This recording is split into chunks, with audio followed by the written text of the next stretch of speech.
বন্ধুরা আমি রাখি। আজকে একটু পুঁই মিটুলি করব। পুঁই মিটুলিগুলো সব কুচো কুচো করে কেটে নিয়েছি। আর দিকে আমি কড়া বসিয়ে দিয়েছি। কড়া আমি এবার তেল দেবো। দেখুন বন্ধুরা আমি তেলটা দিয়ে দিয়েছি। তেলটা গরমও হয়ে গেছে। আমি এর মধ্যে একটু তেজপাতা আর শুকনো লঙ্কা, একটু কালো জিরে ফোড়ন দেবো।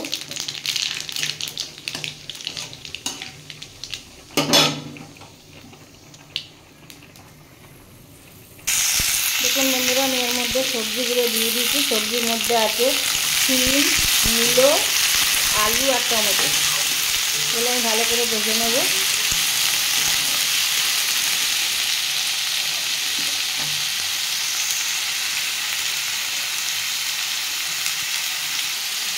একটু চাপা দিয়ে ভাজবো। আমি একটু চাপা দিয়ে দিলাম। 5 মিনিট পরে ফিরে আসছি। দেখুন বন্ধুরা আমি 5 মিনিট পরে ফিরে আসলাম। আমার সবজিটা অনেকটাই ভাজা হয়ে গেছে। এবং এর মধ্যে পুঁই মিটুলি আর বেগুনটা দিয়ে দেবো।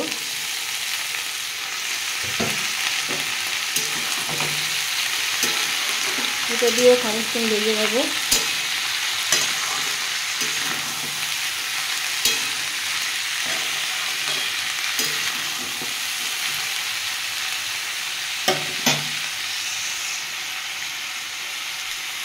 দেখুন বন্ধুরা আমি এর মধ্যে পরিমাণ মতো নুনটা দিয়ে দেবো।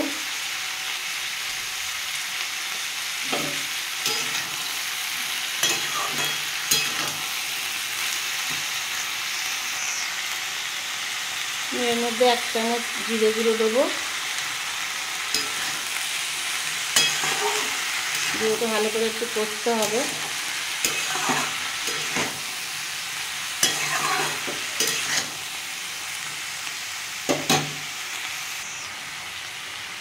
এক চামচ লঙ্কার গুঁড়ো,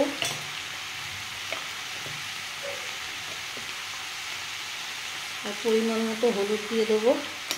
দিয়ে এটাকে ভালো করে একটু কষে নেব।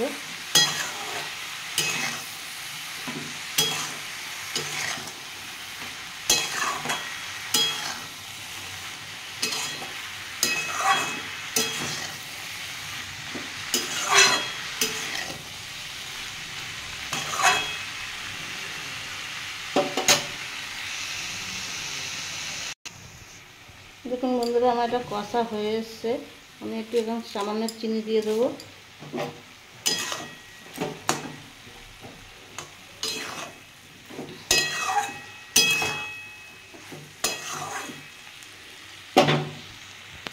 এটা সামান্য জল দিয়ে দেবো সবজি আর এগুলো সেদ্ধ হওয়ার জন্য। বেশি জল দেবো না, কারণ এটা তো শুকনো শুকনো হবে।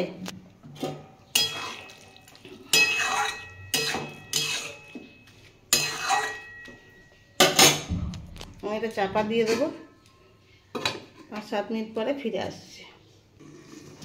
দেখুন বন্ধুরা আমি 5 মিনিট পরে ফিরে আসলাম। সবজিগুলো সব সেদ্ধ হয়ে গেছে, কিন্তু এখনও জল আছে। আমি পুরোটা এটা শুকিয়ে নেব।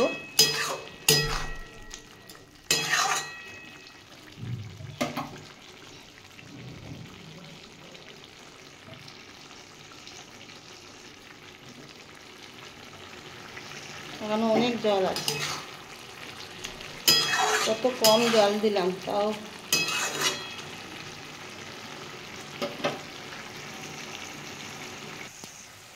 দেখুন বন্ধুরা আমার এটা হয়ে এসছে। আমি এর মধ্যে একটু ধনে পাতা দিয়ে দেবো।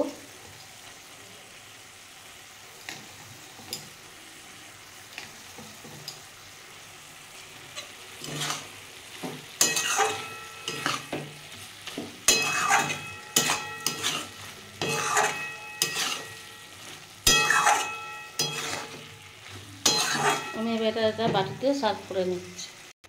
দেখুন বন্ধুরা আমার পুঁই মিটুলির তরকারিটা রেডি হয়ে গেছে, মানে চচ্চড়িটা। ভালো লাগলে লাইক করবেন, সাবস্ক্রাইব করবেন, একটু শেয়ার করে দেবেন। পুরনো বন্ধুরা যেনারা আমার ভিডিওটা অনেকক্ষণ ধরে দেখেন তাদের অনেক অনেক ভালোবাসা, আর নতুন বন্ধুদেরও অনেক অনেক ভালোবাসা জানিয়ে আমি আমার ভিডিওটা এখানেই রাখলাম। দেখা হবে পরের একটা এপিসোডে।